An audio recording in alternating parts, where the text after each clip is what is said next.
According to given question, two bodies of mass 4 kg and 6 kg are tied to the ends of a massless string. The string passes over a pulley which is frictionless. The acceleration of the system in terms of acceleration due to gravity g is. Question में दे रखा है कि 4 kg and 6 kg की दो bodies हैं जिनको एक मासलेस स्ट्रिंग के साथ एक पुली से कनेक्ट किया है। आपको ये पूछा है इस पूरे सिस्टम का एक्सेलरेशन कितना होगा। तो देखिए बेटा, बहुत ही सिंपल सा क्वेश्चन है। इस पूरे सिस्टम में 6 kg पर नीचे जो पुलिंग फोर्स लगेगा that will B 6g and 4 kg पर लगेगा 4g। अब यहाँ पर आप देख सकते हो कि 6g जो फोर्स है वो तो इस डायरेक्शन में खींचेगा, जबकि 4g इस डायरेक्शन में। दोनों ही देखने में तो डायरेक्शन सेम है कि भाई डाउनवर्ड लगेगा, लेकिन जिधर मास ज़्यादा होगा, जिधर वेट ज़्यादा होगा, स्ट्रिंग उधर शिफ्ट होगी। मास और वेट किसका ज़्यादा है? 6 का। तो 6g ज़्यादा होगा तो ये जो ब्लॉक है ये नीचे की डायरेक्शन में जाएगा एंड 4 kg कहाँ जाएगा? ऊपर की डायरेक्शन में।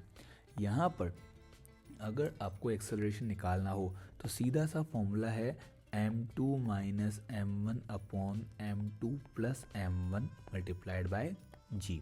m2 जिसका मास ज़्यादा होगा, m1 जिसका मास कम होगा। तो ये फॉर्मूला लगाकर हम सीधा सीधा यहाँ पर आंसर निकाल सकते हैं 6 minus 4 upon 6 plus 4 multiplied by g. ये बनेगा 2/10 इंटू जी या फिर g/5। सिंपल सा इसका आंसर आ जाएगा g/5 अपना ऑप्शन आएगा। g/5 अपना ऑप्शन हो जाएगा। अगला क्वेश्चन बहुत ही सिंपल सा था ये तो। नीट 2021 नीट 2021 का क्वेश्चन है। A ball of mass 0.15 kg is dropped from a height 10 meter, strikes the ground and rebound to the same height.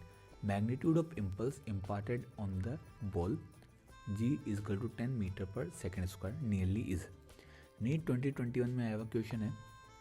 Question में क्या बोला है कि 0.15 kg की एक बॉल है जिसको इनिशियली आपने ड्रॉप किया है, मतलब इनिशियल वेलोसिटी 0 है। कितनी हाइट से? 10 मीटर हाइट से। ये ग्राउंड पे टकराती है और टकरा कर फिर वापस लौट जाती है सेम हाइट तक। ठीक है, तो आते टाइम अगर मतलब ग्राउंड पे टकराते टाइम अगर वेलोसिटी v थी तो जाते टाइम भी v होगी, लेकिन माइनस में, क्योंकि डायरेक्शन ऑपोजिट है। लेकिन जैसा कि हम नीचे की डायरेक्शन को डाउनवर्ड डायरेक्शन नेगेटिव लेते हैं तो अपवर्ड डायरेक्शन क्या हो जाएगी? प्लस। ठीक है, तो इम्पल्स पूछा था। इम्पल्स होता है चेंज इन मोमेंटम, मतलब final momentum minus initial momentum. Final momentum क्या होगा? mv क्योंकि ऊपर की साइड गया है, minus initial momentum minus mv क्योंकि डाउनवर्ड आया है। तो टोटल हो जाएगा 2mv, that is the impulse. लेकिन वेलोसिटी तो है ही नहीं, तो आपने ऑब्जेक्ट को ऊपर से नीचे ड्रॉप किया है। ड्रॉप किया तो इनिशियल वेलोसिटी 0 है। उस कंडीशन में ये जो फाइनल वेलोसिटी v है इसको हम लिख सकते हैं √2gh। √2gh जैसे ही रखोगे अपना आंसर आ गया। I इजकल टू 2, मास कितना? 0.15, 2 मल्टीप्लाइड बाई जी की वैल्यू 10, हाइट थी 10, तो यहाँ पर ये बनेगा 2 मल्टीप्लाइड बाय 0.15 मल्टीप्लाइड बाय 10√2। ठीक है, इसको मल्टीप्लाई कर दोगे तो ये होगा 3 इंटू √2 की वैल्यू 1.4, सॉल्व करोगे तो 4.2, तो 4.2 किलोग्राम मीटर पर सेकेंड ये आपका इम्पल्स आएगा। 4.2 ऑप्शन कौन सा अपने पास? तो सेकंड ऑप्शन हमारे पास 4.2 किलोग्राम मीटर पर सेकेंड का है, तो यही अपना आंसर हो जाएगा। अगले क्वेश्चन पे चलते हैं। अगला क्वेश्चन भी इजी सही है, बस थोड़ा लेंदी लग सकता है। क्वेश्चन क्या है? नीट 2022 का जो री एग्ज़ाम हुआ था, वापस एग्ज़ाम हुआ था, उसमें आया हुआ क्वेश्चन है। In the diagram shown the normal reaction force between 2 kg and 1 kg is consider the surface to be smooth, g की वैल्यू है 10 मीटर पर सेकेंड स्क्वायर। क्वेश्चन में ये बोला है कि 2 kg और 1 kg के बीच में जो फोर्स है वो बताना है, नॉर्मल रिएक्शन फोर्स इन दोनों के बीच का।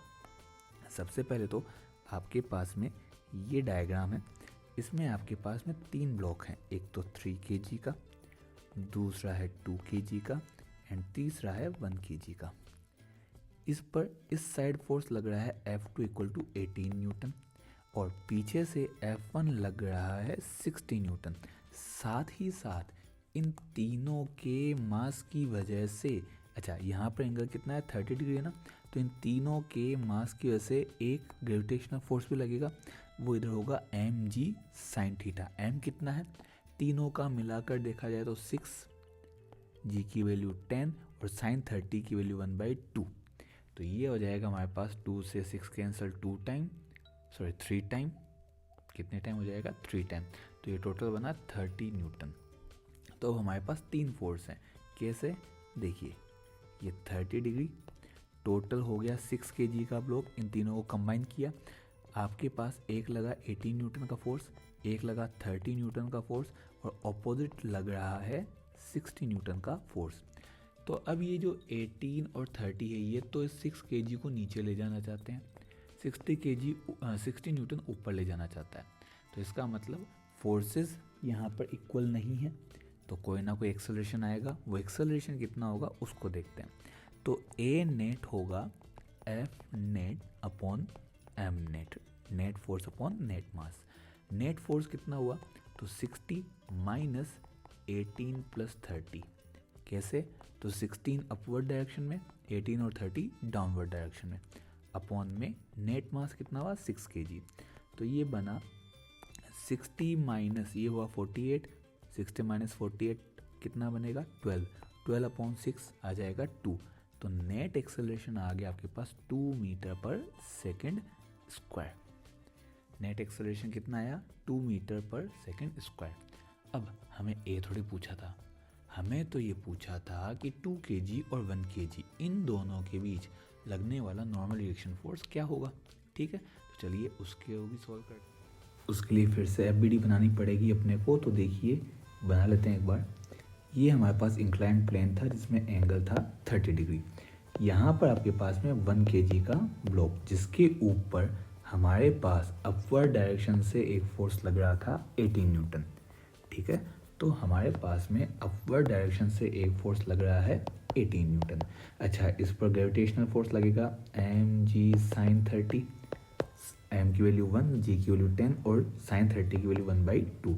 इसको भी सॉल्व कर लेते हैं, 1 इंटू 10 इंटू 1/2, तो ये बनेगा 5 न्यूटन। अच्छा, नीचे से फोर्स, तो देखिए इस 2 kg ने 1 kg पर मान लेते हैं फोर्स कितना लगाया है n, नॉर्मल रिएक्शन कितना है n है, तो नीचे से 2 kg का इस पर फोर्स कितना लगा है नॉर्मल रिएक्शन n न्यूटन, कितना लगा है n न्यूटन। ठीक है, एक्सेलरेशन कितना है बेटा हमारे पास 2 मीटर पर सेकेंड स्क्वायर, मतलब ये जो ब्लॉक है ये अपवर्ड डायरेक्शन में जा रहा है 2 मीटर पर सेकेंड स्क्वायर से। तो इसके लिए इक्वेशंस लिखते हैं। इक्वेशन क्या होगी भाई, n ज़्यादा है तभी तो ऊपर के डायरेक्शन में गया है। ठीक है, तो n माइनस F2 जो कि था 18 न्यूटन, ठीक है ये F2 था, minus mg sin 30 equal to ma।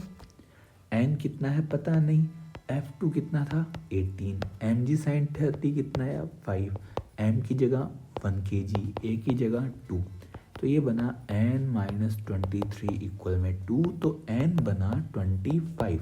भाई ये 23 इधर जाके ऐड होगा ना, तो 25 न्यूटन। तो नॉर्मल रिएक्शन फोर्स 2 का 1 के ऊपर कितना आया 25 न्यूटन। ठीक है, तो सेकंड का फर्स्ट के ऊपर लगने वाला नॉर्मल रिएक्शन आएगा 25 न्यूटन, मतलब ऑप्शन अपना आ जाएगा बी। सेकंड ऑप्शन इसका आंसर अपना पास आएगा। ठीक है, इस तरह से एफबीडी बनाकर क्वेश्चन को सॉल्व करना था। चलिए अगला क्वेश्चन देखते हैं। नेक्स्ट क्वेश्चन में अपने को दे रखा है नीट 2023 का क्वेश्चन है। क्वेश्चन में है calculate the maximum acceleration of a moving car so that a body lying on the floor of the car remains stationary. The coefficient of static friction between the body and the floor is 0.15। Question में दे रखा है कोई car है, एक टूटी फूटी सी car बनाते हैं, इस कार के ऊपर एक बॉक्स रखा है। आपको ये कहा है कि बॉक्स और कार के बीच में जो फ्रिक्शन कोएफिशिएंट है म्यू दैट इज 0.15। आपसे पूछा है कि इस कार को एक्सेलरेट करवाना है, मैक्सिमम एक्सेलरेशन कितना हो ताकि ये जो ब्लॉक है ये ब्लॉक इस कार के ऊपर स्लिप ना हो, स्लाइड ना करे। ये हमसे पूछा गया। ठीक है, तो देखिए अब ये कार जो है वो एक्सेलरेटेड मोशन में है, मतलब non inertial frame. Non inertial frame होगा तो Newton's laws of motion apply नहीं होंगे। इसका मतलब एक शूडो फोर्स लगेगा। शूडो फोर्स हमेशा सिस्टम के ऑपोजिट लगता है। कितना लगेगा? तो लगेगा एम ए। ठीक है, ए कैसा चाहिए? मैक्सिमम चाहिए। अब आपको पूछा है कि ये एक्सेलरेशन हो कितना, ताकि अच्छा ये मैक्सिमम है ना, तो मैक्सिमम एक्सेलरेशन हो कितना ताकि ये जो ब्लॉक है वो स्लाइड ना करे। स्लाइड ना करे इसका मतलब इनमें फ्रिक्शन लगेगा। फ्रिक्शन किधर लगता है? रिलेटिव मोशन के ऑपोजिट। रिलेटिव मोशन पीछे है तो उसके ऑपोजिट आगे की तरफ फ्रिक्शन अप्लाई होगा। आगे की तरफ क्या लगेगा? इसमें एक फ्रिक्शन फोर्स लगेगा एफ। ठीक है, तो अब ये एफ और एम ए अगर इक्वल हो गए तो ये बॉक्स स्लाइड नहीं करेगा, लेकिन अगर एम ए ज़्यादा हो गया तो स्लाइड कर जाएगा। ठीक है, इसका मतलब स्लाइड नहीं करवाना तो F should be equal to M A. अच्छा, एफ होता है mu N, that will be equal to M A. अब ये एन कहाँ से लाएं? तो देखिए ऊपर लगेगा नॉर्मल रिएक्शन, नीचे लगेगा एम जी। भाई बॉक्स का मास है एम तो उसका वेट लगेगा एम जी, तो ये बनेगा mu M G equal to M A. M से एम कैंसिल तो ए आ जाएगा म्यू जी। ये मैक्सिमम एक्सेलरेशन आएगा आपके पास। ये क्या आ जाएगा? Maximum acceleration. तो ए मैक्स आ गया म्यू जी। म्यू की वैल्यू कितनी है हमारे पास? 0.15। म्यू की वैल्यू 0.15 इंटू जी की वैल्यू 10, तो ये आ जाएगा 1.5 मीटर पर सेकेंड स्क्वायर। 1.5 मीटर पर सेकेंड स्क्वायर, सेकंड ऑप्शन। तो ये अपना आंसर आएगा। ठीक है, चलिए अगला क्वेश्चन भी देख लेते हैं इसी के साथ। अ football player is moving southward and suddenly turns eastward with the same speed to avoid an opponent. The force that acts on the player while turning is.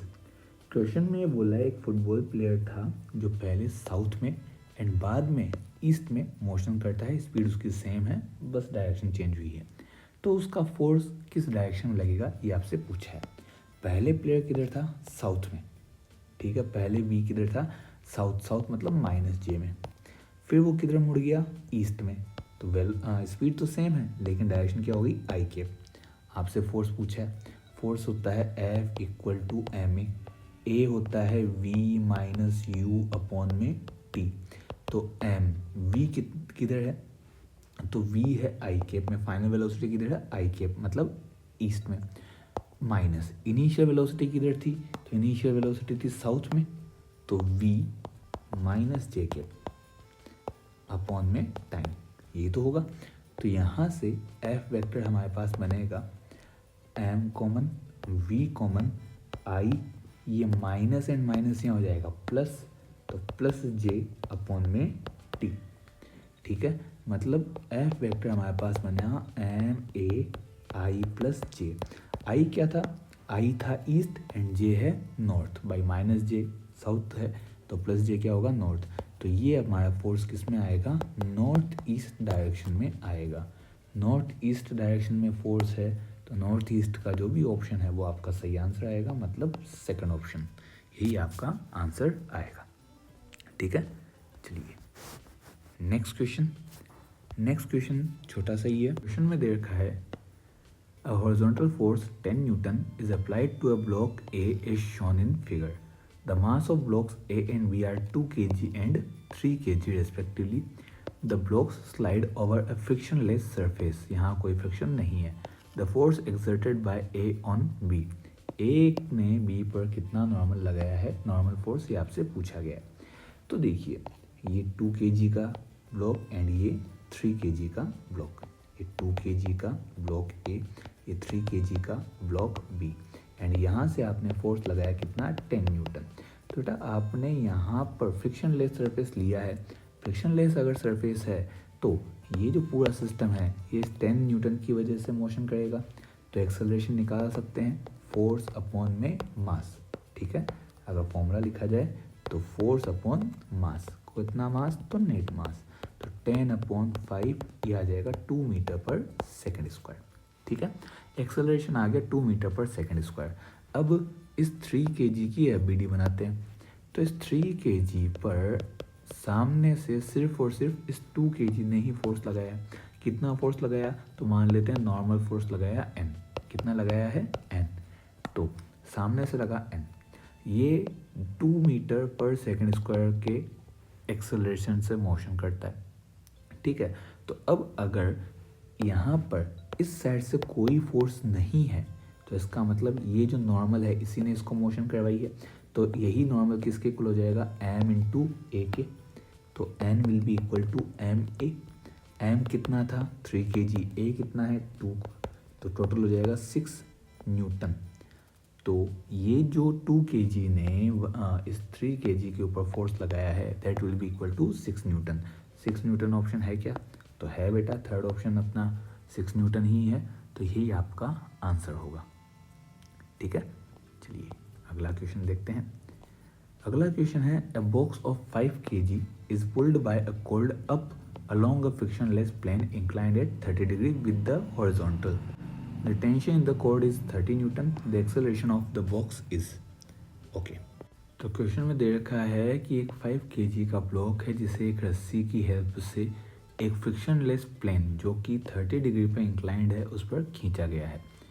Tension in the cord मतलब रस्सी में tension 30 Newton है। Acceleration of the box आपसे पूछा गया है। Question कुछ इस टाइप से है कि यहाँ पे एक इंक्लाइंड प्लेन है, एंगल है 30 डिग्री। यहाँ एक 5 kg का बॉक्स है जिसे एक स्ट्रिंग से खींचा गया है। स्ट्रिंग के ऊपर जो टेंशन है that is equal to 30 newton. अच्छा बेटा, बॉक्स पर इधर लगेगा ग्रेविटी। ग्रेविटी की वैल्यू होगी M G sine theta. M कितना? 5, जी की वैल्यू 10, साइन 30 की वैल्यू 1/2। तो ये बना आपके पास में कितना? 25 न्यूटन, ठीक है। तो 30 न्यूटन तो ऊपर, 25 न्यूटन लगा नीचे, तो एक्सेलरेशन कहाँ होगा? ऊपर की साइड होगा। So T minus M G sine theta equal to M ए।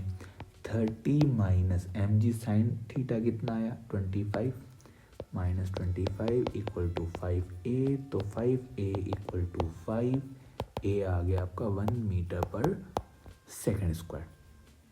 2024 का जो रीनीट हुआ था, वापस एग्ज़ाम हुआ था, उसमें आया हुआ क्वेश्चन है। इसका आंसर कितना था? 1 मीटर पर सेकंड स्क्वायर।